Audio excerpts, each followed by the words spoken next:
ಪ್ರತಿಯೊಂದು ವಿಚಾರವನ್ನು ಸುನೀಲನವರು ಯಶವಂತನವರು ಭಾಷೆಯನ್ನು ಹೇಳಿದರು. ಚುನಾವಣೆ ದಿಕ್ಸೂಚಿ ಆಗಬೇಕು ಅಂತ ಹೇಳಿದರೆ ಒಬ್ಬ ಬಡವ ಬಲಿದನ ಮಧ್ಯೆ ಚುನಾವಣೆ ನಡೀತಾ ಇದೆ. ಕಳೆದ 23 ವರ್ಷಗಳಿಂದ ಏನು ಶಾಸಕರಾದ 2008 ಏನು ನಿಂತ್ಕೊಂಡು ಗೆದ್ದರು, ತದನಂತರ ಯಾವುದೇ ಅಭಿವೃದ್ಧಿ ಕಾರ್ಯ ಆಗಿಲ್ಲ. ಈ ದಿಶೆಯಲ್ಲಿ ನೀವೆಲ್ಲರೂ ಕೂಡ ಒಂದು ಏಪ್ರಿಲ್ 9ರಂದು ನಡೀತಕ್ಕಂಥ ಚುನಾವಣೆಗೆ ನಾವೆಲ್ಲರೂ ಕೂಡ ಒಂದು ನಿರ್ಧಾರ ಮಾಡಬೇಕು.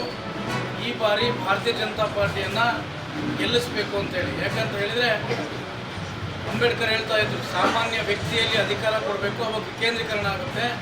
ಆಗರ್ಭ ಶ್ರೀಮಂತರ ಕೈಯಲ್ಲಿ ಅಧಿಕಾರ ಕೊಟ್ಟರೆ ಜನಸಾಮಾನ್ಯರಿಗೂ ಕೂಡ ಯಾವುದೇ ಉಪಯೋಗ ಆಗೋದಿಲ್ಲ ಅನ್ನುವಂಥ ಮಾತನ್ನು ತಾವೆಲ್ಲರೂ ಕೂಡ ಅರ್ಥ ಮಾಡಿಕೊಂಡು ನಮ್ಮೆಲ್ಲರಿಗೂ ನಾನು ಯಶವಂತಣ್ಣ, ರಾಜೇಂದ್ರ ಶಿವಕುಮಾರ್, ಅಜಯ್ ಕುಮಾರ್ ಅವರೆಲ್ಲರೂ ಅಡ್ಡಾಡ್ತಾನೆ ಇದ್ದೀವಿ. ನಮ್ಮ ಮನೆಗಳಿಗೆ ಬಂದಿದ್ದೀವಿ, ಪ್ರತಿಯೊಂದು ವಿಚಾರವನ್ನು ಹೇಳಿದ್ದೀವಿ. ಜಾಸ್ತಿ ಹೊತ್ತು ಮಾತಾಡೋದು ಬೇಡ.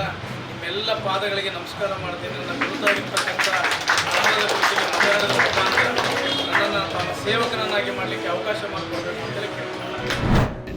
ಕೊಡಪ್ಪ, ಹ್ಯಾಂಡಲ್ ಕೊಡ, ಒಂದೆರಡು ಕೊಡ ಸಾಕು. ಸ್ವಲ್ಪ ವೈಡು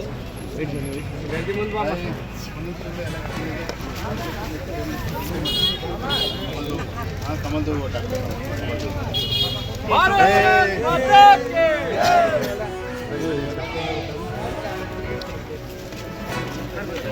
ಬನ್ನಿ ಬನ್ನಿ ನೀವು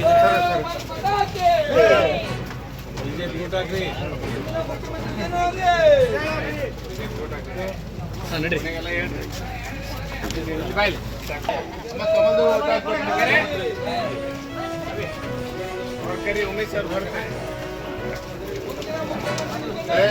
वोट फॉर बीजेपी लो